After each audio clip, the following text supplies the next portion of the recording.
All right, so we got the 1107 full summary here. We're going through the full chapter, start to finish. The chapter starts where the last one ended. In an amazing double page, we can see the giant warrior pirates in all its splendor. Oimo and Kashi are with Dory and Bragi. There are other giants there too. All of them are destroying more marine battleships. So yeah, this did happen at the end of the previous chapter. We just saw the giant warrior pirates show up, started wrecking the marine battleships, and said that they were there for Luffy. So I'm assuming that they're going to pick Luffy up, and then they're all going to go to Elbaf, and that's going to be the next arc probably. Usopp is in tears seeing Dory and Bragi through the binoculars. He's with Nami, Chopper, and Robin. We can see a recap panel about the events of Little Garden. Usopp says, "I thought I'd never see you in Elbaf." So that's cool that Usopp is acknowledging this because, you know, like it says here, recapping the events of Little Garden arc. I think that was the first time we were introduced to giants, and that's when the seed was planted that Usopp was going to be like, I don't know, kind of important in Elbaf because he wants to be like the giants, and he's always kind of had this camaraderie with giants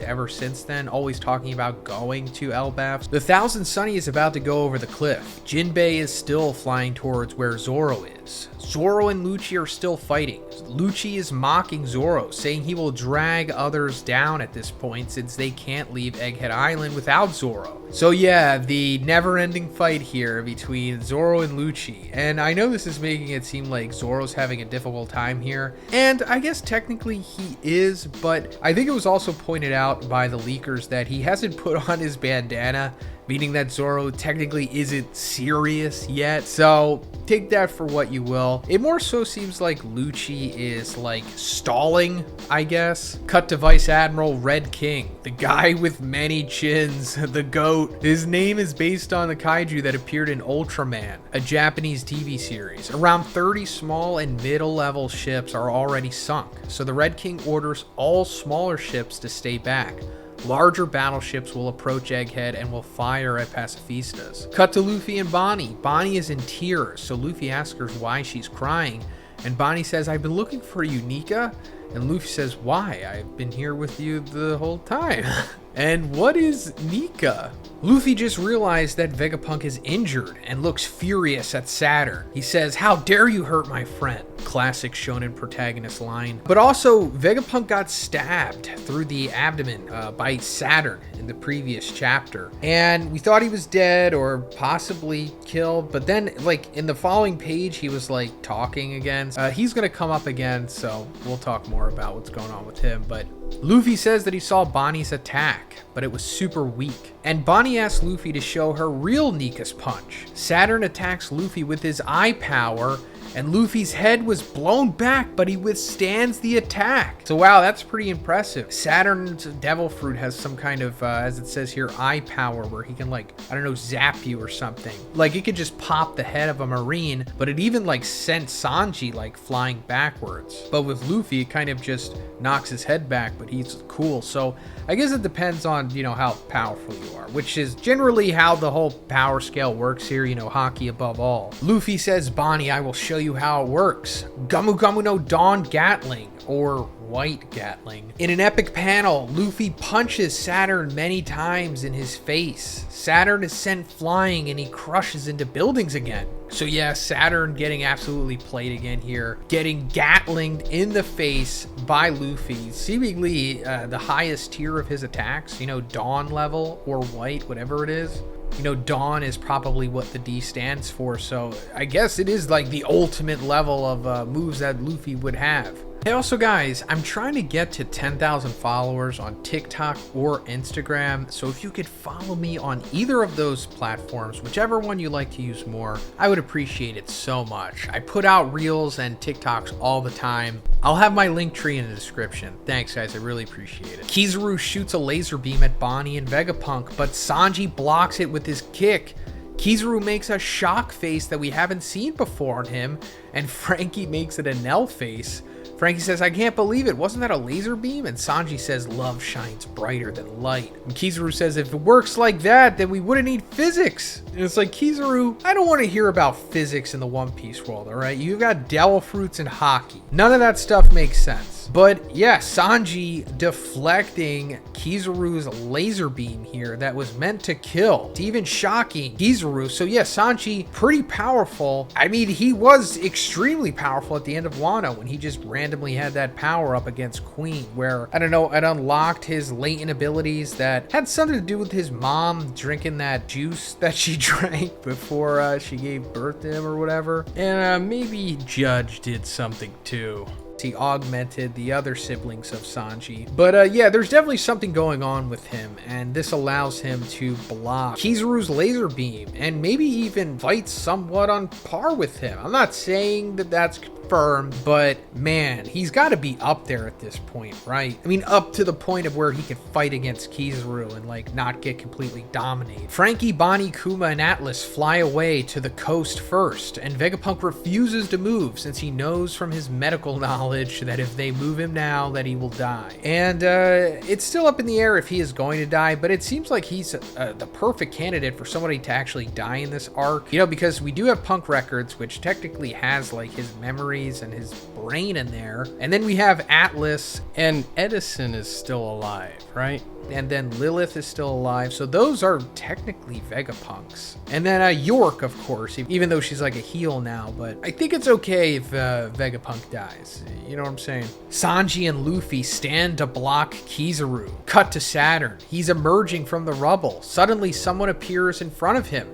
They are Katarina Devon and Van Augur. Katarina looks at Saturn stunned. She says, I wonder what kind of power is that? I never heard of a case where one of the 5 elders would descend on Earth themselves. She touches one of Saturn's leg with her hand, and Saturn looks at her very angry. And she says, either way, it makes things easier for us. Mission accomplished. Okay, so that's wild. Talked about this yesterday, but the Blackbeard pirates have finally showed up to Egghead. We saw that they were on their way there a very long time ago. I don't know what took them so long. Maybe they were just chilling. Maybe they were doing stuff off panel. Like maybe they stole some stuff from Egghead. Maybe they stole those research scientists, some technology, maybe something else. It really remains to be seen. But her touching Saturn, I think, is the condition for her devil fruit. And she has the mythical Zoan nine-tailed fox fruit, which, as far as we know at this point, allows her to like replicate anyone's appearance. So now that she's touched Saturn, I'm pretty sure that means that she can become Saturn. And we'll go more into what she could possibly be doing with that. And Saturn says, why are you here? Never would I have thought the fearsome criminals of level 6 would submit to someone. And Katarina Devon says, because Teach is special. Saturn says his bloodline as well. And Katarina Devon says, oh, you already know? So we also talked about this yesterday. Blackbeard is apparently coming from a special bloodline. And if you've been following my channel, you know that I've speculated about him possibly being a buccaneer the same way that Kuma is. And I think it even makes more sense now because the buccaneer race was introduced in this arc. And now that, you know, the arc is ending and they're talking about Teach being another special bloodline and the fact that they look very similar, I think this is all but confirming it. Also, this could explain how he's able to have multiple devil fruits because, you know, Marco said that he's like special or strange or his body's different or whatever. And this could coincide with what Vegapunk was talking about, how the Buccaneers have like some kind of secondary special ability or something, which is the reason why Kuma can like still function as like a full-blown robot despite his consciousness being gone. Saturn says your crew has been taking nothing but strange actions. What exactly are your goals? Katarina Devon and Van Augur say the world.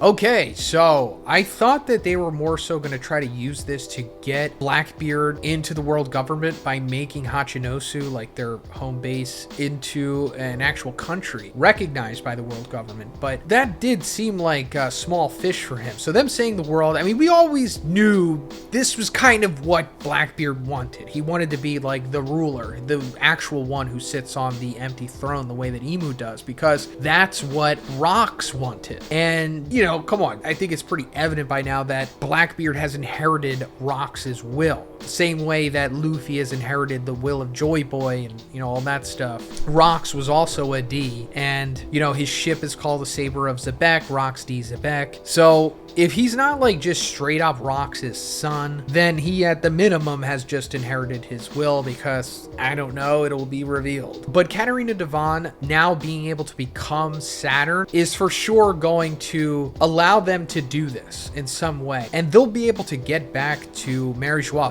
faster because Van Augur has like the warp devil fruit where he can just teleport. So they're going to go back to the ship as it says because Saturn attacks them, but they warp away. But I don't know where they're going after that. I don't know what the range of his warping is, but like I said, he can definitely get to Mary Joie faster than I assume Saturn can. So if they can get back there before him, then they can just start making orders and stuff like, hey, let Blackbeard do this, let Blackbeard do that, and this will allow him to just sneak his way into getting one step closer to his overall goal of being the ruler of the world. Katarina Devon and Van Augur are preparing to leave Egghead in their ship, but suddenly Caribou appears in front of them. Caribou is crying out of happiness, and he has a special request. He says, please allow me to meet Blackbeard just one time. He's my idol.